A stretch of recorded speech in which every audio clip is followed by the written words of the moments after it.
here I am. I've travelled all the way from Warwick to meet Richard Wilby, who used to teach at the Coventry Prep School for many years, and knew John for 15 years, was it? That's right. And he's going to share with us his memories of the school and his memories of John from the perspective of a teacher. We have some pre-prepared questions here, which I think we've all agreed upon.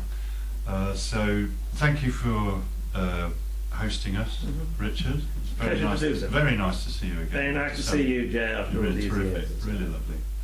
So first of all, how do you find out about the prep school position and come to be at the school initially, and when was that? Well, I went for an interview on a Saturday afternoon in the summer. I was over from Bromsgrove, but I was doing my diploma of education, and there was nobody there at the school. The only activity was in the school field where the gardener was working away. So I went over to the gardener and said, "Can you tell me where the headmaster is?" And he said, "I'm the headmaster." And so we went up to her study, and after one or two questions we started to talk about King Henry VIII, because like him I was an old boy there, and we knew certain people there, and I knew all about the school. I had played cricket at the school when I was at King Henry VIII, and I knew several of my neighbours who were at the school, and so it was an environment I was quite used to. It wasn't that strange an environment for me. Because you were a local lad as well. I was brought up in Elston, 5 minutes walk away from the school. I later moved away a bit, but to begin with, yes, I could walk to the school. If there was snow, we always opened, how much snow was, and sometimes John and I were about the only ones there. But we never closed because of that. So I was local, and it was an environment which I was comfortable in right from the beginning, and we had this certain connection, John and I, which was very important for John. That's great. Coventry was, and still is to a great degree, quite an industrial town with some history of class conflict. You could even go back to the English Civil War, I suppose, for that. That's in some ways. But did you feel that the prep school belonged there, or was it a little besieged, or in some way feel anachronistic? I think it was very much the Coventry School. John stressed it was Coventry Preparatory School, and of course he was a Coventry. It was also a day school, so people who were either from Coventry or the immediate area. Awful lot of Coventry people by that time had moved to Kenilworth and came in from that side of it. I mean, I was a Coventrian, and many of the staff were. He was very keen on enlisting old members of staff from Coventry comprehensive schools, like Frank Mottram, and several of them went to school at Bablik as well, perhaps coincidentally. So there was a strong ethos of Coventry and all that it meant, both within him and with the staff, and of course many of the parents came from solicitors and doctors in Coventry. So it was it was a side of Coventry which people don't think of as Coventry, but as far as I was concerned, it was very much Coventry. Excellent. Thank you very much. Now, John was quite strict with the boys. I think many of his pupils would actually say that. But he was, in private, I found, more humorous and light-hearted. How was he with the staff? Yes, well, it was the humorousness and the light-heartedness which came over. He didn't micromanage. He just let us get on with the job, and that showed he had confidence in us, which I think was a good thing. It used to be said if you wanted to, you could just go into the day and pick up a newspaper and, as a member of staff, and do nothing, and he wouldn't have interfered with you. But it was a help. It's one way of managing things. The one way he was strict was about reports.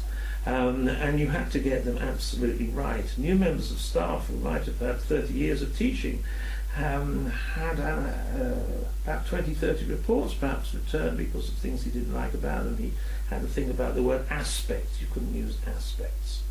And so there's one or two ways, of course, he could be very strict, because it was the things that he thought were important and mattered, and writing good English was something that mattered. But he was very, very... he did have his own way about things. He was an individualist, and he prided that in the people. He liked that in the boys. He liked that in the staff. So he didn't disapprove if people had their eccentricities and their particular characteristic points. And I think that helped to make the school what it was. Okay, so from a management perspective, as a manager, how would you sort of classify it? If you were using a military analogy, was he more sort of Bernard Montgomery or Captain Mannering? Yes, a mixture of both, really. There were certain aspects of it reminiscent of Dad's army, I must say. And he could be, because he was an individualist, because he did his own thing, and because he was his own boss. He had nobody in control of him at all. There were no government Ofsted inspectors in those days. There were no trustees. He could just do it was his own little empire he ran there. And so as the time went on, he got more and more eccentric, more indulgent, and that could, of course, created difficulties. And if you weren't on the same wavelength, and I was reasonably on the same wavelength as him, but for others, he could be a very, very difficult person.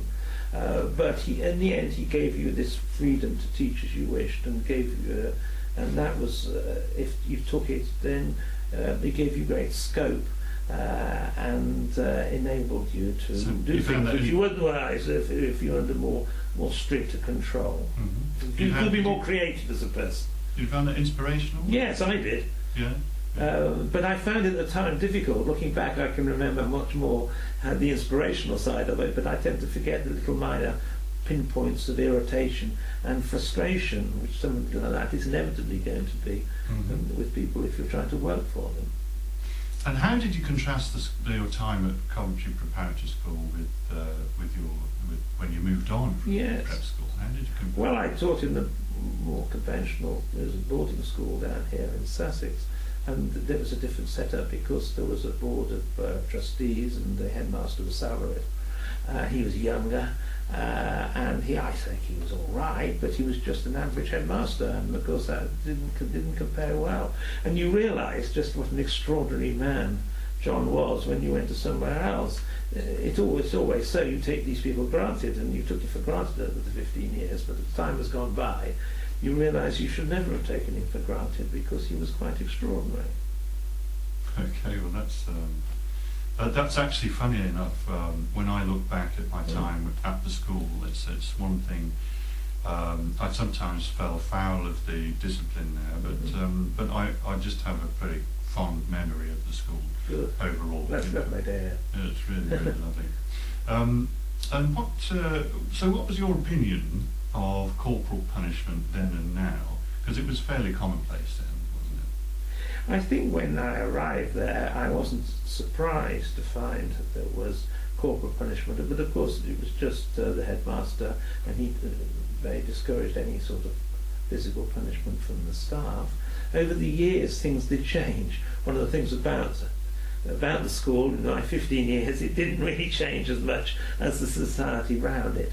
And by the time I left, then the whole idea was rather under a cloud. But we didn't know very much about it. I think you and Jonathan and other members of the boys knew more about it than we did. I fell foul of it on numerous occasions, but yes, but it's something I completely forgotten about. Yes, one time I had a classroom discussion about it, and there was a boy called Julian Marshall, I remember, who said he thought it was a good idea. He thought it did a lot of good. That was the sort of thing that we could do. We could have discussions about things like that.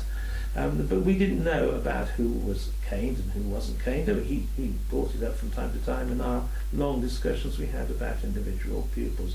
It was a small place, just going into the office on a Friday morning, sometimes you just heard a swish or two, and that's about all you knew about it.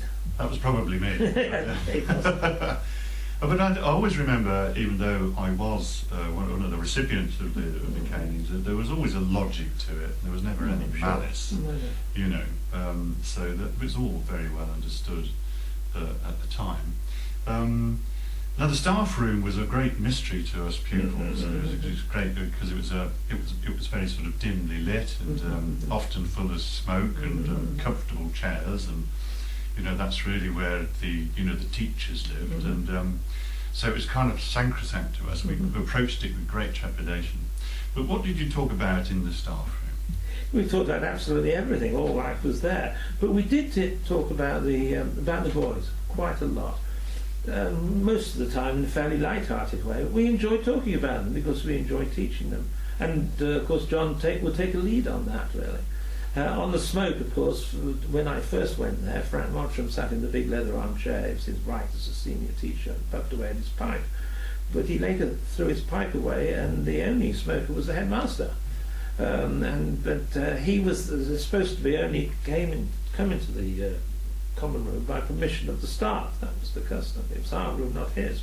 But he came, of course, whenever he liked, and he smoked whenever he liked.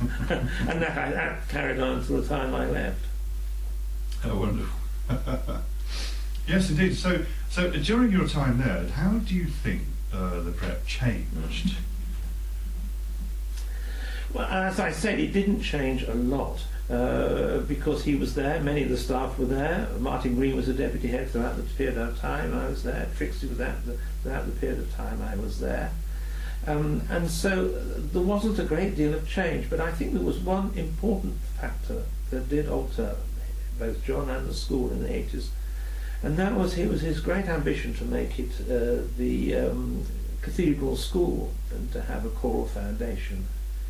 And he worked away that for many years and was willing, I think, to spend most of his fortune on it. But the cathedral turned him down, and that shocked him, and he couldn't really find a way forward for the school and what was to happen to the school after, of course, he passed away. And it was around this time that he got interested in the sheep as a project. He was always interested in his farming background, which he came from Gloucestershire. But the sheep rather started to take over. And by the time I left, I think members of staff realised that he hadn't got the same interest. I don't think that was apparent to the boys, but of course it did become more apparent. But that, of course, is another story for me, as that was after I'd left. Well, I can imagine for someone like John, who was clearly very dedicated to what he did, and invested a lot of himself, and as you say, a lot of his money into the project, which was his school, to be kind of knocked back like that, after so many years, must have been a great blow to him in a way.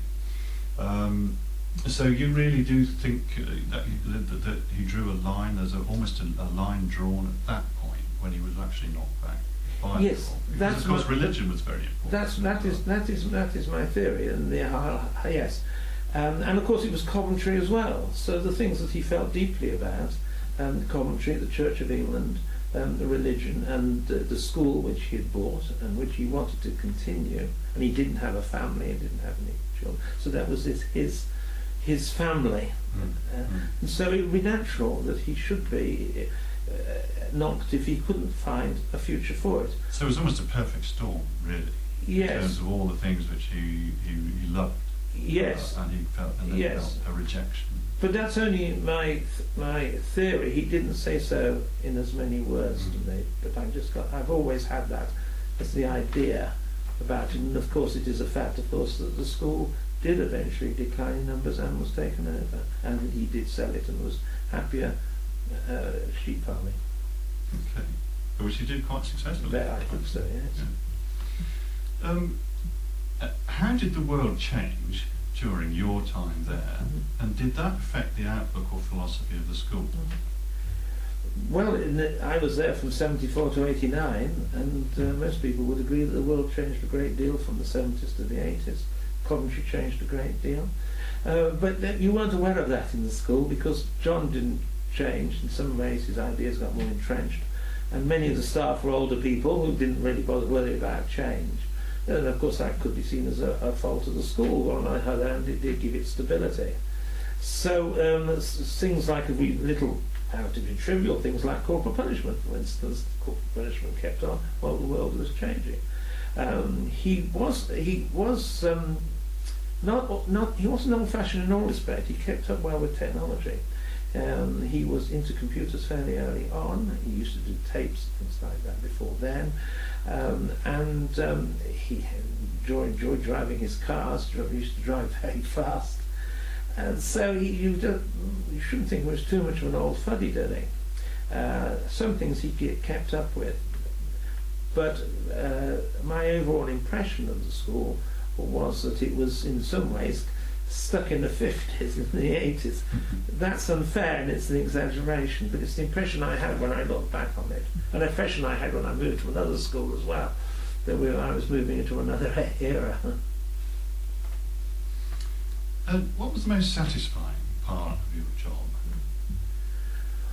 Well, for me personally, one of the great things about John, why I stayed there so long, is he gave me new challenges all the time. And so I started teaching, I think 4B, which was 9-year-olds, and moved to ending with teaching the 12, 13-year-olds in what was known as 6 East. You couldn't reach 6X, which was his scholarship, his own personal form, and until he retired, Frank Mottram had 6 West, but 6 East was a group of 12 and 13-year-old, mostly well-motivated boys, and teaching them English, but also as their form teacher during the year, I found that very rewarding. Early on, I enjoyed very much doing the Colts cricket, and that was a lot of interesting experiences. And you could get a great deal of enthusiasm, and of course it did mean quite a lot of hard work getting 9 and 10-year-olds to play cricket, orthodox cricket, and getting the strokes and all that in a very, very short period of time there in the English summer. So that was rather hectic, but it could be very, very rewarding. And of course I built up the music in the school as well, because it started from absolutely nothing, because again John was eccentric, he wanted to do music, he was doing it properly, and he thought I could do it properly, but I did give it a start. And my successor, Edward Doricott, was much better qualified as music, had a sort of a basis to build on from there. So would you say then that John had good man management skills in sort of testing his staff and giving them challenges? From my point of view, I think that he was very good. I'm not sure that he would necessarily be so for everybody. And I think that, again, I suppose like all headmasters, some members of staff managed to get in his wavelength more than others. He did, I'd say, give confidence to those people who wanted to get on and do their own thing, because he didn't interfere at all. So in a way, it was non-management.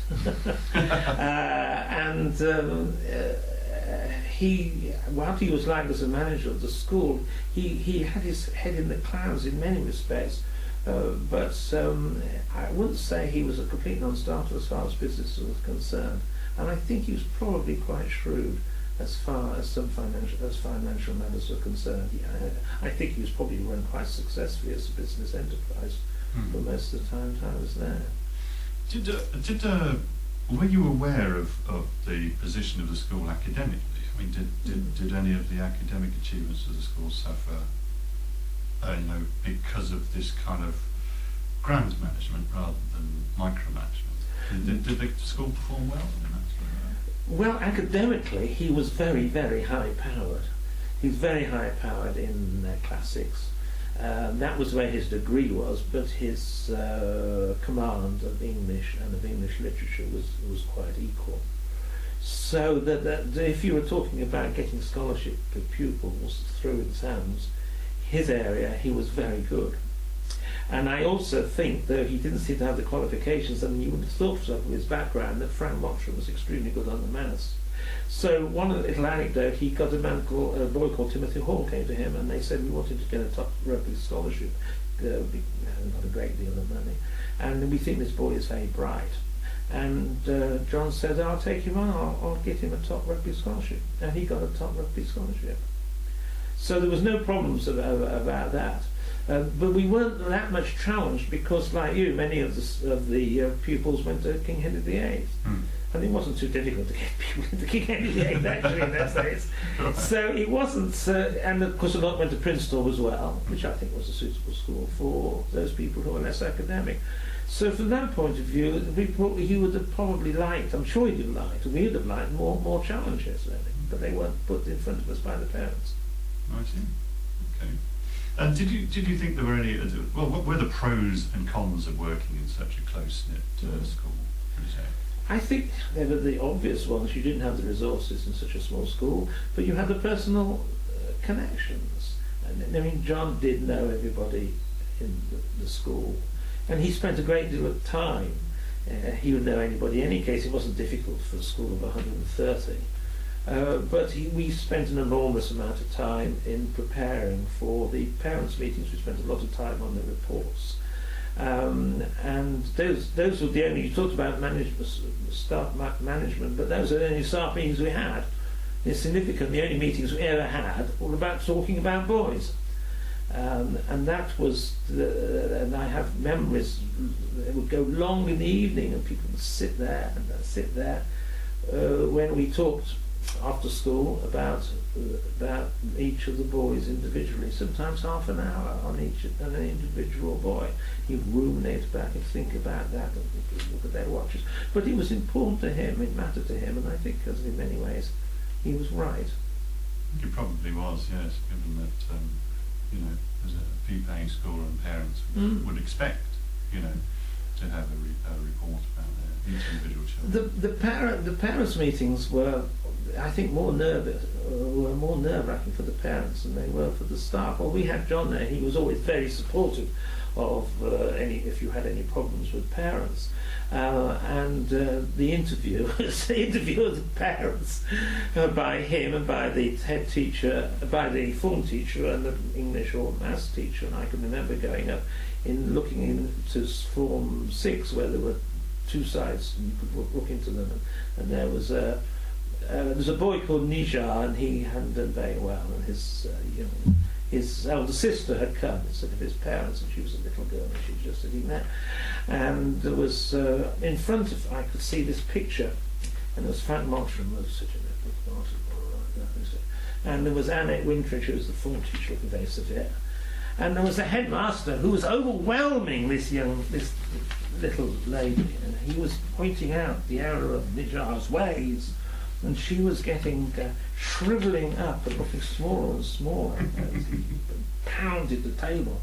And next door you could see the next person to come in. He was walking up and down, biting his nails and looking absolutely terrified of the ordeal he was to face. That sounds like John, actually. Definitely. Do you think the school would have been better with girls as well? I thought so at the time, because that was the time when a lot of private schools, like Henry VIII, were going over to girls, and I thought it was a good idea. There wasn't any point in talking about it, because no way would he have girls. He had girls in the whole school, but it would never have crossed his mind. I think that probably by the late 80s, I think possibly the school was suffering, because a lot of parents preferred to have their children, the practicalities of it, and it was the way that the world was changing, and he wouldn't change with it. Looking back, because the following school I went to had girls, and I'm not sure that it was a better school because of that, for its time and its place.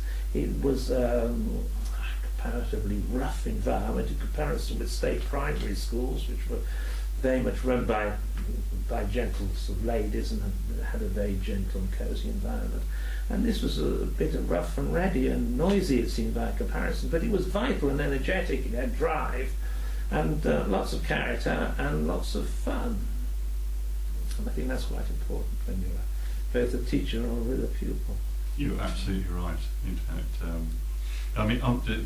part of what my journey has been doing this is meeting yourself and everyone else and thinking about it is that the passage of time has been very kind to my memories of Coventry Prep School.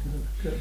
And I think if I was to make an analogy, I think the Coventry Prep School was rather quite like a bit of an exotic creature educationally, and a magnificent one really.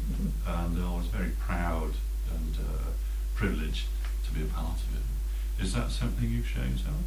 Yes, and as the years go by, I feel much more so. I think I've said that you take people for granted, and we all took John for granted. With hindsight, you regret, as I've grown older, my views have come to be more like the views that he had, and I regret that though I did meet him once or twice in later years, I wasn't able to share these changes of views that I had. And looking back, I feel that he was a great influence and probably responsible for this long-term changing of my views and attitudes towards life. That he was a man of great distinction, a man of deeply serious and of religious belief, and he served his pupils as he was a true vocation, and he was a true professional teacher, and he put his school and his pupils first.